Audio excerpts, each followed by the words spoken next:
श्रीराम.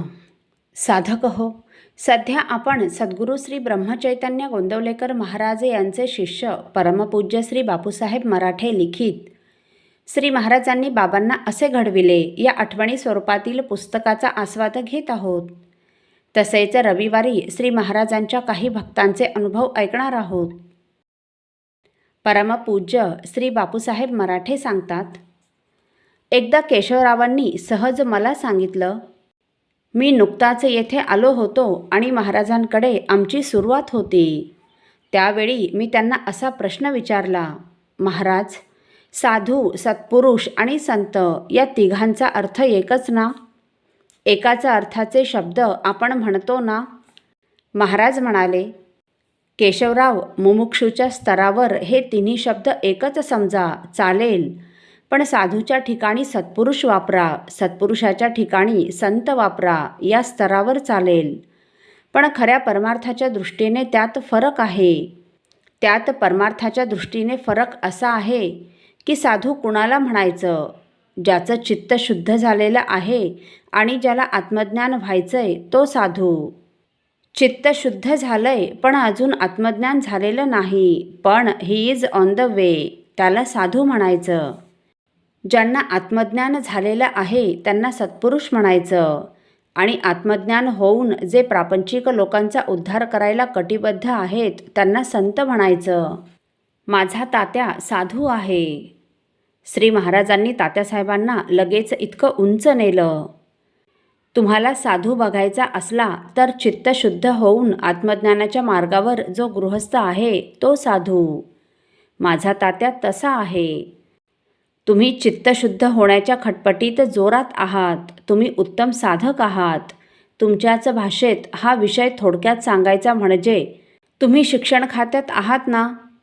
साधू होणे म्हणजे BA होणं, सत्पुरुष म्हणजे MA होणं आणि संत म्हणजे PhD विद्यावाचस्पती. समजून घ्या काय ते. महाराजांनी किती सुरेख हे असं सांगितलं. आता पुढला प्रसंग बरं का. येळेगावला तुकामाईंचं, महाराजांच्या सद्गुरूंचं स्थान तुम्ही चरित्रात वाचलंच असेल. तर मालाडच्या सगळ्या लोकांनी असा आग्रह केला की महाराज, आम्हा सगळ्यांना तुम्ही येळेगावला घेऊन चला, येळेगावला घेऊन चला, असा महाराजांना आग्रह केला. महाराजांनी कबूल केलं आणि येळेगावला जायची तयारी झाली. आणि नेमकं त्यावेळी काय झालं सांगू का? केशवरावांना कॉलेजचं, परीक्षेचं असं काहीतरी जोराचं काम होतं की त्यांची रजा मंजूर झाली नाही. केशवरावांना मनातून श्री महाराजांबरोबर जायचं होतं. त्या मंडळींच्या बरोबर येळेगावला तुकामाईंना भेटायला अत्यंत मनापासून जायचं होतं. पण रजा मंजूर झाली नाही, त्यामुळे त्यांना जाता आलं नाही. त्याची आठवण सांगतोय बरं का. बऱ्याच भक्तांच्या आग्रहावरून महाराजांचे गुरु सद्गुरू तुकामाई यांच्या दर्शनाकरता नांदेडजवळील येळेगावी जाण्याचे श्री महाराजांनी ठरविले. त्यांच्याबरोबर बरीच भक्तमंडळी जाण्यास निघाली. प्राध्यापक बेलसरे यांच्याही मनात श्रींच्या बरोबर जाण्याचे फार होते, पण त्यांना रजा न मिळाल्यामुळे त्यांचा नाईलाज झाला. ते श्रींना म्हणाले की महाराज, माझ्या मनात सद्गुरू तुकामाईंचे दर्शनासाठी आपल्याबरोबर येण्याचे फार फार होते, पण रजा मिळत नसल्यामुळे माझा नाईलाज झाला आहे. सद्गुरू तुकामाईंच्या चरणी माझे साष्टांग प्रणिपात प्रविष्ट करावे. श्री महाराज त्यांना म्हणाले, तुमचे नमस्कार मी जरूर सांगतो, पण तुम्हाला त्यांच्याबद्दल एवढे प्रेम का वाटते ते मला सांगा. श्रींना केशवरावजी म्हणाले, का कुणास ठाऊक, त्यांच्याबद्दल मला आतूनच प्रेम वाटते.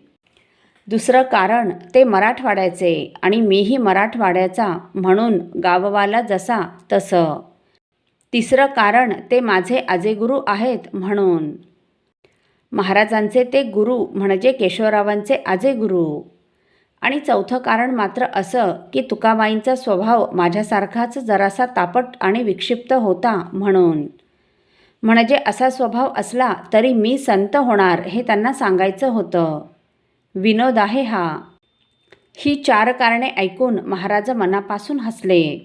येळेगावाहून परत आल्यावर श्री महाराज केशवरावजींना म्हणाले की तुमचा साष्टांग प्रणिपात मी सद्गुरू तुकामाईंच्या चरणी सांगितला. त्यांनी मला तुम्हास सांगावयास सांगितले आहे की त्यांचे संपूर्ण लक्ष तुमच्यावर आहे. सर्व साधनांमध्ये अनन्य शरणागतीच्याच साधनाने भगवंत लवकर भेटतो. हा निरोप. तेव्हा ती अनन्य शरणागती आणण्याचा जोरात प्रयत्न करावा. त्यांचे तुम्ही नातू असल्याने दुधापेक्षा जसे दुधाच्या साईवर मायवर्गाचे प्रेम जास्त असते तसे त्यांचे तुमच्यावर प्रेम आहे. आपण माझे होऊन नुसते इथे पडून राहावे म्हणजे अनन्य शरणागती मी तुम्हास लवकर साधून देईल. आपण हे शिकायचं, आपल्याला हे लागू आहे. आपण त्यांचे होऊन नुसतं पडून राहायचं म्हणजे आपल्याला अनन्य शरणागती महाराज साधून देणार म्हणून मी हे आपल्यापुढं मांडलं. असो. साधक हो, परमपूज्य बाबा एकदा मानसपूजा करत असताना त्यांनी महाराजांना आवाहन केलं.